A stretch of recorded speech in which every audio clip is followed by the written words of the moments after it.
Are treatments in naturopathic medicine supported by scientific research? Yeah, many are, and it sort of depends on how you define science. Science Okay. is the process of making observations, and based off those observations, making predictions. And so, 3,000 years of trial and error would be considered, in my mind, science.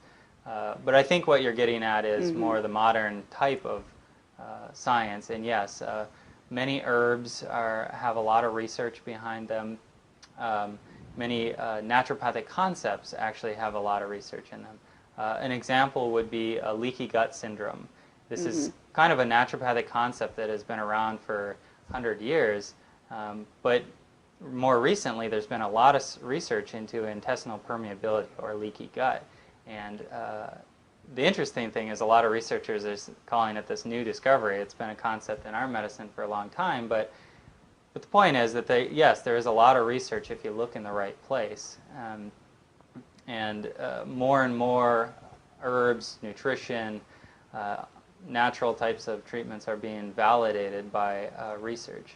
One of the difficulties with researching natural medicines has to do with funding for the natural medicines. Mm-hmm. When you research a pharmaceutical, you can patent it, and so then you'll be guaranteed to get the money from that pharmaceutical Mm-hmm. For a certain number of years. So you can be assured that if the pharmaceutical works, that your research money will be money well spent, and you can pay off that research money and potentially make money.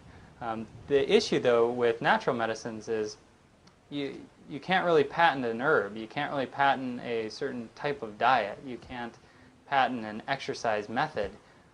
You could perhaps patent certain combinations of herbs, but so a lot of the companies and universities that would like to research natural medicine have difficulty finding funding because it's hard to see it paying off.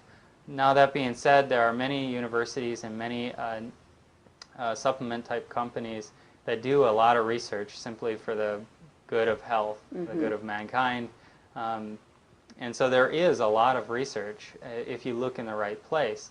And a lot of practitioners that say, oh, there's no research on that, either means they haven't looked into it actually themselves, Mm-hmm. and they're just assuming there isn't, or they haven't looked in the right place. PubMed is a place that's available for anyone to look up research. It includes all the medical research. Mm-hmm. But it really depends on if you know how to search through PubMed.